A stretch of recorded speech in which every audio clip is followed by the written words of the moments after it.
سلامونه او نیکې هیلې هیلهمند یم چې جوړ او روغ به یاست. دغه ورځ کې په پاکستان کې بد حال روان دی. یوازې په 26 د اګست پاکستان کې هلته بلوڅ ملتپالو پر سړک راووتل د کوټې او کراچي لویې لارې چې کوم سړک و پر هغه باندې موټران ودروله. هغه موټران یې ټوله وسېزل چې کوم موټرانو چې د بلوچستان د معدنیاتو څخه مواد وړل او هغه یې پنجاب ته وړل او بیا یې هم د ګوادر له لارې یې چین ته صادرول او نورو هیوادو ته یې صادرول. هغه یې ټوله وسېزل. همدا ډول یو بل کار یې هم کړی و چې د چې کوم مسافربري بسونه وه هغه یې ټوله درولي وه او کوم پنجابیان چې پکښې کې وه د شناخته کارت له لارې پېژندلي وه او هغه یې کښته کړي وه، هغه یې ټوله هم وژلي وه. چې په دې کې 120 پنجابیان بعضې رسنۍ وایي او بعضې رسنۍ تر 100 پنجابیان یې ویلي دي چې 115 پنجابیان یې وژلي دي. مګر د پاکستان میډیاوو دا یوازې شپېته تایید کړي دي او نور یې هم تایید کړي نه دي. اوس نن په دغه موضوع باندې خبرې کومه چې په پاکستان کې څه روان دي. په خیبر پښتونخوا کې هلته هم د 11 د اکتوبر کې یوه لویه جلسه روان ده. پښتانه د یو بیل هیواد په لټه کې دي او دوی غواړي چې نور د پنجاب د دې ظلم څخه ځان وباسي. همدا ډول بلوڅ ملتپال خو د ډېر وخته همدا اطلاف وسلواله مبارزې شروع کړې، ځکه چې دوی هغه کلمي مبارزه او هغه مسالمت آمیز مبارزې چې کله هم کولې د پاکستان پوځ ورسره دومره هم زړهسوی نه درلودل چې حتی هغه د دوی روان ژوند لا په حرامه پرېږدي. د دوی ځوانان یې هاخصل ورکولې، ژوندي نیول او دغه همدا ډول یې له منځه وړله. خو د هماغه په جواب کې پر 26 د اګست باندې دغه ځل 160 پنجابیان یې بلوڅ ملتپالو ووژل. ولې دا یې په 26 د اګست ووژله؟ دا په دې موضوع کې تاسو ته بیانومه پر درس باندې او تر اضافي خبرې تېرېږو. دا کوم عکسونه چې تاسو وینئ دا د پاکستان کې د اګست په 26 باندې موټران یې سوځولي وه. هغه کوم مسافربري موټران چې وو چې هغه چې ټوله صاحبان پنجابیانو هغه یې هم سوځولي وه. د کوم بار موټران چې وه هغه یې هم سوځولي وه او نور پنجابیان یې هم وژلي وه. خبره څه وه؟ خبره دا وه چې پر 26 د اګست چې دی پرویز مشرف اکبر بګتي په شهادت ورسولو. پر 26 د اګست باندې اګست دا د بلوڅانو دپاره نه هېرېدونکې ورځ ده چې پرویز مشرف اکبر بګتي سره یې په ټلیفون باندې خبرې وکړې او هغه ته یې وویلو چې تاسو فقط اسلام آباد ته راسئ، سره خبرې کوو او دغه ستونزه حلوو یې. چې کله هم اکبر بګتي د ده خبره ومنل او اسلام آباد ته چې د راتګ خبره دلته د پاکستان پوځ اکبر بګتي ته یې طیاره ورولېږل، هغه ځای څخه یې واخیستلو او دا یوړو د ډیرک بګتي څخه یې واخیستلو او یې وړلو نامعلومه ځای او وروسته یې بیا په شهادت ورسولو، اعدام یې کړلو. د هماغه واقعې په اساس باندې هر 26 د اګست چې د بلوڅ ملتپال د پاکستان حکومت دپاره یو ننګونه جوړوي چې هغه دا ځل ډېره قوي ننګونه او د پاکستان حکومت ته یې یو ډېر قوي جټکه ورکړه چې موږ دا کارونه هم کولی سو. د دې کاره سره د پاکستان ډېر سټاک مارکیټونه چې وه هغه هم وبرېدله. څو کمپنیانې چې په کراچي کې د دوی ځایونه وه بلوڅ ملتپالو دوی ته هغتالونه ورکړي دي چې حتی موږ نور ستاسو کمپنۍ هم نه پرېږدو، تاسو باید د دې ځای ولاړ شئ. نو خبره همداسې روانه ده چې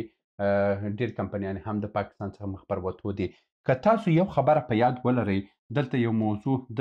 څه موده وړاندې دا د خبرې چې زه کوم زما خبرې نه دي، ټولې زه تاسو ته په ثبوت وایم.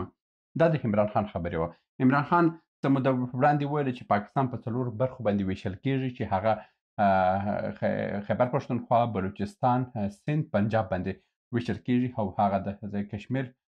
برخه چې د هغه هم هندوستان خپل ځان ته اخلي. دا خبرې د عمران خان خبرې وي او د عمران خان خبرې هغه وخت کې ډېرو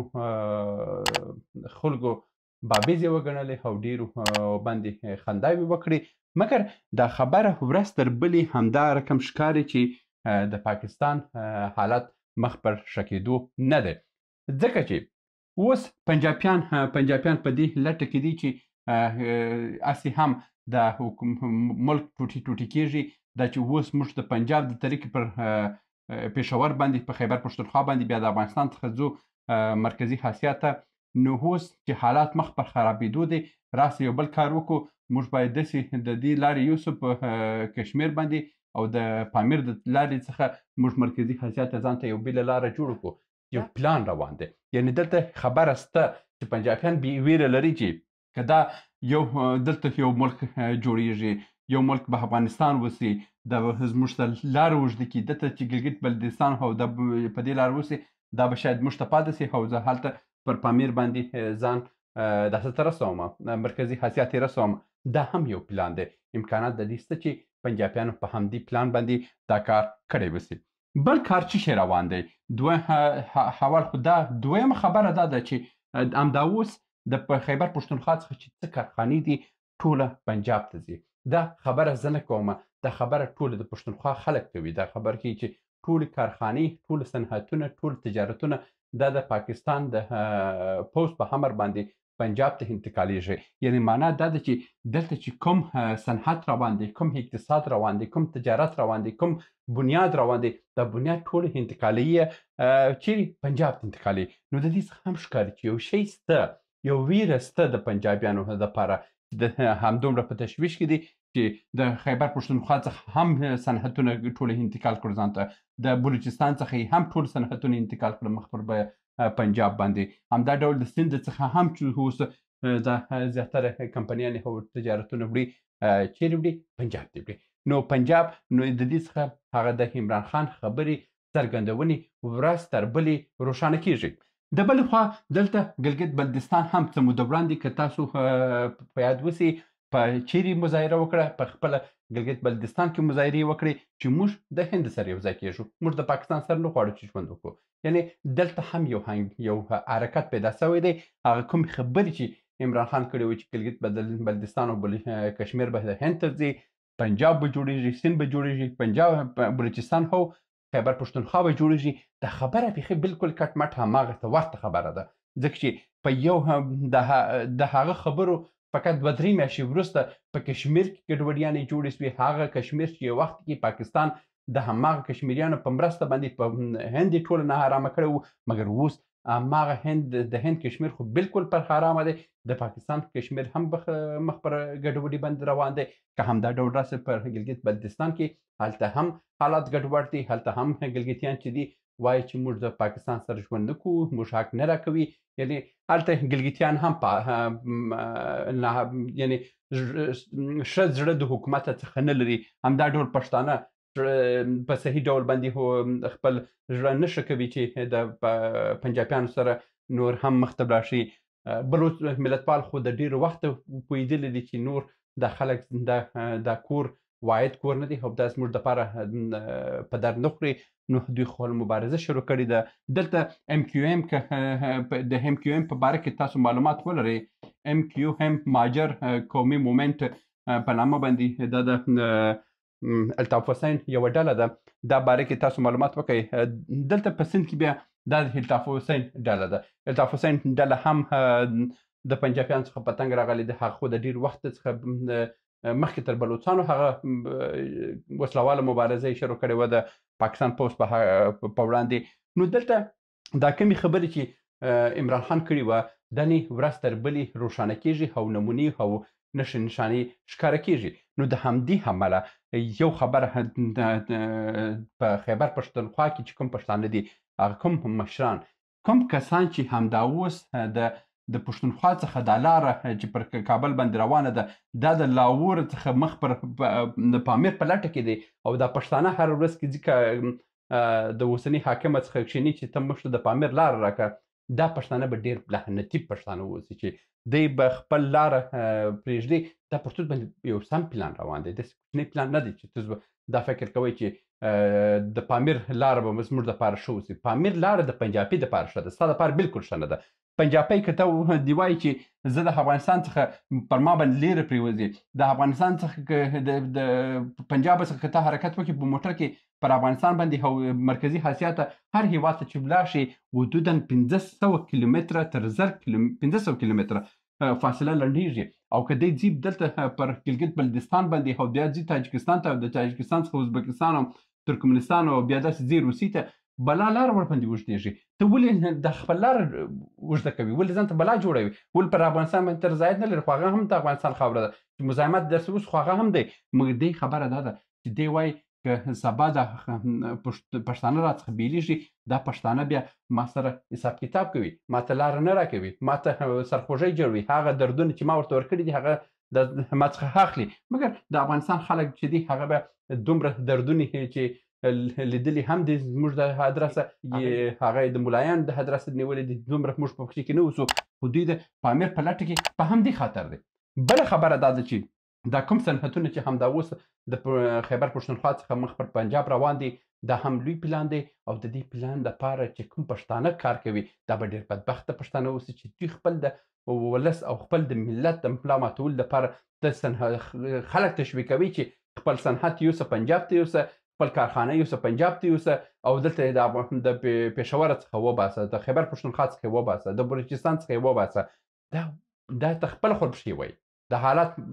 ورځ تر بلې ترخیږي او دا ورځ راځي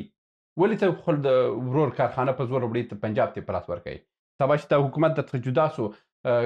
که دا حالت د عمران خان خبر رښتیا سوه او د ملکونه سره جوړ سوه بیا خو کارخانې ولاړه بیا پنجابیان ته کارخانه راکوي چې بیرته یوسې پښتونستان ته یوسې نسي وړلی چې نسي وړلی نو ولې دا حالت په ځان باندې خرابوي